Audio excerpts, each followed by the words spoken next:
All right, hey, I want to do a quick update on my 2005. This past week, I installed a Titan 60-gallon fuel tank, as well as a Fleece Performance lift pump. So I'm gonna show you the tank now. During the installation, I did take pictures and some videos, but it was just getting in the way of just getting the tank installed, because I did it on the evening on like a weekday, and it was getting dark, and I didn't want to spend time, filming, installing. That would just take too much time. But this is the Titan fuel tank. Let me show you the Fleece Performance lift pump. Let me see if I can get up in here. There we go. So you can see that is the Fleece Performance lift pump. And then I'm going to show you the bottom of the tank. Overall, the install was pretty easy-ish. Easy-ish, I say. Dropping the main tank was easy. That took about 30 minutes. But installing the new tank, yeah, not so much. A lot of it was just, so for instance, in order to get the 60-gallon tank in, you see it's a really long tank. I had to remove this skid plate and this cross member, as you can see there, right? In order to get the tank into position. I mean, not that difficult. It took, just a few minutes to remove the skid plate and the cross member, but still, extra time. The hardest things was these straps. And let me see if I can go underneath. I don't know if you can see that. It's hard to see, but getting the strap bolts, the strap hole lined up to the factory bolt in the frame, that was the difficult part, because I had to bend and rebend and align the strap, and it was not easy. But in the end, I was able to make it work. And overall, I'm really happy with the install. And as you can see, the tank does not hang that low. I mean, you can kind of see it, but it's not bad. Let's step back here. Right, so there it is. The tank does not hang that, it's not terribly bad.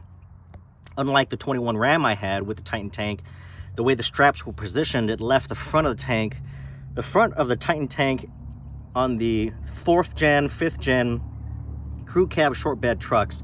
The front of it is so massive, there's a lot of weight, and it just sags really, really bad. But this particular tank, the 60-gallon, the straps are positioned where it really does a good job distributing the weight. So here's the back strap of the tank, right? And then make your way across.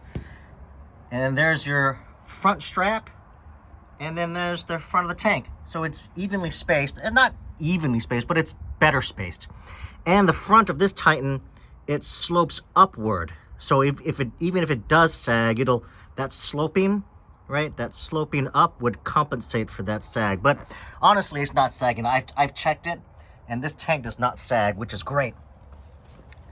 So there's that. And then the Fleece Performance pump, I'll show you guys. The factory lift pump at idle would pump about 9 psi of fuel.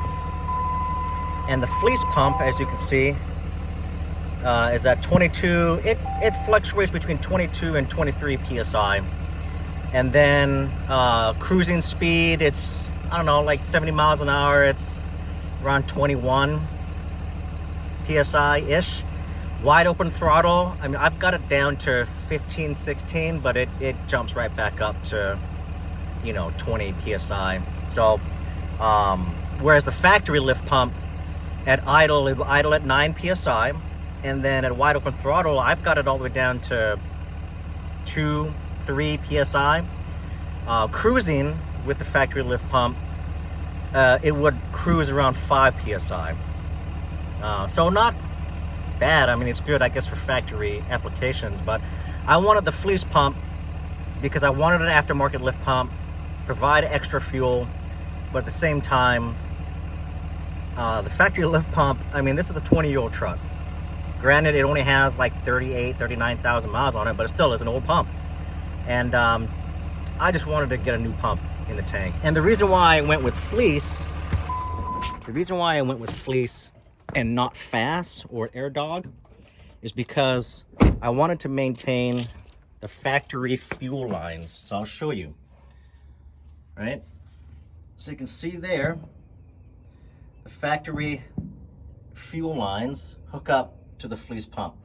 It does come with an extra wiring harness, and that's because the Fleece pump has, the Fleece lift pump has 2 pumps, and it draws a lot of power, so they include an extra wiring harness with an extra like relay or something.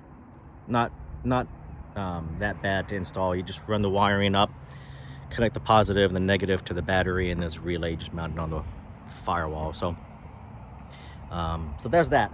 And yeah, overall I'm really happy with the Titan fuel tank. We'll walk here and you can see the truck. See, look at that. You can see the Titan, but it's not bad.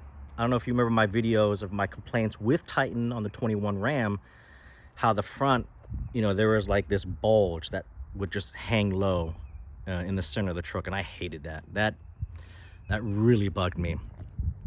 But the Titan doesn't do that. Well, this one doesn't do that, which is great.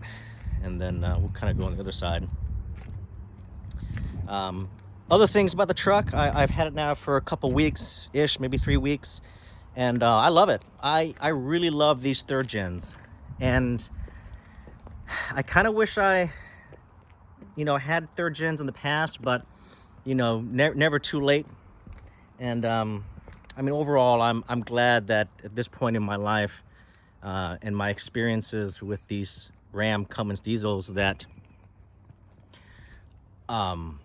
I got rid of the emissions required trucks, and I'm in pre-emission trucks. And yeah, I don't like, I'm sick of emissions. I'm sick of DEF, regenerations, diesel particulate filters, all that jazz. So I'm all about these pre-emission trucks. I still have my 12 valve. I love my 12 valve. That's my baby. But right now, I'm really happy to be in this 3rd gen. It's kind of like the best of both worlds. It's not as complicated with computers and sensors as today's trucks, but it's still, you know, it's a computer controlled vehicle. So there are things about it that makes it easier to maintain, right? But it's a little old school. It's a pre-emission truck, still easy to work on. And I love it. I really do. I think these 3rd gens really are, you know, I think I've seen plenty of videos where others have said 3rd gen, these, you know, 3rd gen Rams may be the best Cummins diesels out there. And I'm leaning towards that thinking as well. This 3rd gen is great. Kind of want to get another one, honestly. So, but we'll see. Anyways, y'all, I hope you've enjoyed the video. I love this Titan 60-gallon fuel tank. Oh, when filling up, I was able to squeeze 58.8 gallons of diesel. I thought about, you know, trying to top it off, but I was like, you know what, 58.8, basically 59 gallons is pretty good, because it's advertised as a 60-gallon tank. I was able to get 59, almost 59, 58.8, but 59 gallons. So I left that last gallon, you know, it's like, it's okay. I don't need to try to top it off and squeeze that extra gallon in there. So yeah, I'm good with that. And I'll keep everyone updated as I put more miles on the truck. And yeah, so stay tuned, and we'll see y'all in the next video.